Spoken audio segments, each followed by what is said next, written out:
Chắc hẳn bạn đã từng cảm thấy điều đó sau một ngày dài ngồi làm việc hoặc ngồi trên ghế sofa. Bạn định đứng dậy và đột nhiên một cơn đau nhói như kim châm chạy dọc sống lưng dưới. Sự cứng khớp đó hoàn toàn trái ngược với mong muốn của chúng ta khi về già được vận động tự do, năng động và tận hưởng cuộc sống ngoài trời mà không phải lo lắng về những cơn đau đột ngột. Các chuyên gia y tế đã xác định được một nguyên nhân khá phổ biến cho hội chứng cứng khớp mông, hội chứng mông chết. Khi chúng ta ngồi hơn 6 tiếng mỗi ngày, hoạt động bình thường của cơ mông giảm tới 80%. Chúng ta chỉ cần thực hiện 3 động tác nhẹ nhàng chính xác để đánh thức những cơ bắp đang ngủ yên đó và khôi phục hệ thống hỗ trợ tự nhiên của cơ thể. Bước 1 là động tác siết cơ mông khi đứng. Bắt đầu bằng cách đứng thẳng, đặt hai chân song song với nhau, ngang vai. Hít một hơi thật sâu để mở rộng lồng ngực, mở rộng phổi và chuẩn bị cơ thể để vận động. Bây giờ, hãy tập trung hoàn toàn vào hông. Siết chặt hai cơ mông lại với nhau, dùng hết sức có thể. Hãy tưởng tượng bạn đang cầm một tờ giấy mệnh giá cao giữa hai mông, cơ mông, và bạn đang siết chặt nó để ngăn nó rơi xuống sàn. Giữ nguyên tư thế này trong 10 giây, trong khi duy trì lực căng. Giữ nhịp thở đều và nhịp nhàng, không bao giờ nín thở khi siết chặt. Thực hiện 10 lần giữ tư thế này trong 10 giây sẽ giúp nghiêng xương chậu của bạn về vị trí thẳng hàng trung lập. Sự điều chỉnh tức thì này sẽ giải phóng áp lực bị mắc kẹt, đang đè nặng lên các đĩa đệm thắt lưng.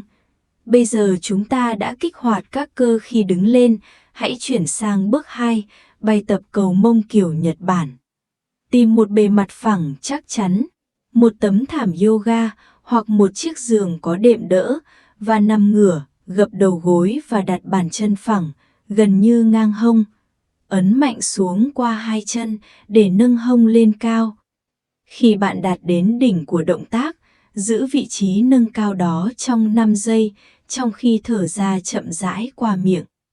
Mục tiêu là sự thẳng hàng giải phẫu chính xác, một đường thẳng hoàn hảo từ vai đến đầu gối. Đẩy hông quá cao sẽ làm giãn quá mức cột sống thắt lưng một cách nguy hiểm. Cũng như ấn mạnh qua các ngón chân sẽ làm sai lệch hướng lực. Thay vào đó, hãy thực hiện đúng tư thế thông qua gót chân, truyền năng lượng trực tiếp vào cơ mông khi bạn thực hiện động tác này. Với lực đẩy gót chân hoàn hảo và cột sống thẳng, nó hoạt động như một cơ chế giải nén khẩn cấp, nhanh chóng giải phóng các đoạn căng cứng nhất của lưng dưới. Bước 3 là chuyển động kiểu vòi cứu hỏa sang tư thế chống tay và đầu gối. Đặt tay thẳng dưới vai và đầu gối thẳng dưới hông. Giữ lưng hoàn toàn thẳng như một chiếc bàn chắc chắn. Từ vị trí bắt đầu này, nâng một chân cong thẳng sang bên, tiếp tục nâng lên cho đến khi đùi song song với phản. Giữ đầu gối cong ở cùng một góc. Khi chân nặng dần lên, bạn sẽ dễ bị cám dỗ vặn toàn bộ cột sống hoặc nghiêng xương chậu lên trên chỉ để thêm vài inch chiều cao. Hãy hoàn toàn chống lại cám dỗ này. Để duy trì tư thế đúng, hãy tưởng tượng một thước thăng bằng nhạy cảm của thợ mộc, đặt phẳng ngay trên lưng dưới của bạn. Khi chân bạn nâng lên, bong bóng trong thước thăng bằng đó phải luôn ở vị trí chính giữa hoàn hảo. Bằng cách giữ cho cột sống hoàn toàn bất động và cô lập chuyển động, bạn sẽ tác động trực tiếp vào phần ngoài của hông, cụ thể là một cơ gọi là cơ mông giữa.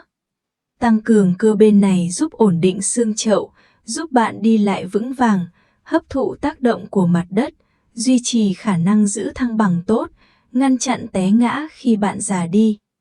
Bạn đã hoàn thành phần bài tập chủ động, bây giờ nhẹ nhàng chuyển trọng lượng trở lại gót chân và gập phần thân trên về phía trước vào tư thế em bé, để giải tỏa mọi căng thẳng còn sót lại ở vai và lưng. Hít một hơi thật sâu, bạn sẽ cảm nhận được một cảm giác ấm áp, neve ở quanh hông, kèm theo cảm giác nhẹ nhàng rõ rệt dọc theo cột sống thắt lưng. Để ngăn ngừa cơn đau này quay trở lại, chúng ta cần xây dựng một thói quen hàng ngày. Nếu công việc của bạn yêu cầu bạn ngồi bàn làm việc, hãy đặt báo thức mỗi giờ trên điện thoại. Bất cứ khi nào chuông reo, hãy đứng dậy và thực hiện 10 lần động tác siết chặt tĩnh mà chúng ta đã luyện tập trước đó. Phục hồi cơ bắp cũng cần những khối xây dựng phù hợp, tập trung vào các loại protein dễ tiêu hóa như đậu dễ tiêu hóa hoặc tổ yến chất lượng cao để cung cấp cho các mô của bạn các chất dinh dưỡng họ cần để tái tạo hiệu quả. Ngày mai, chúng ta sẽ mở rộng bộ công cụ vận động của mình với một biến thể chuyên biệt hóa cao của bài tập ngồi xổm kiểu Nhật Bản. Bài tập này được thiết kế riêng cho người cao tuổi và hoàn toàn an toàn cho đầu gối. Trước khi kết thúc, hãy tự hỏi bản thân, bạn dành bao nhiêu thời gian để chăm sóc ngôi nhà bên trong, cơ thể vật lý của bạn, so với số giờ dành cho việc quản lý các vấn đề bên ngoài. Sức khỏe của bạn cần được chăm sóc thường xuyên. Hãy đăng ký kênh và cam kết thực hiện việc phục hồi này hàng ngày.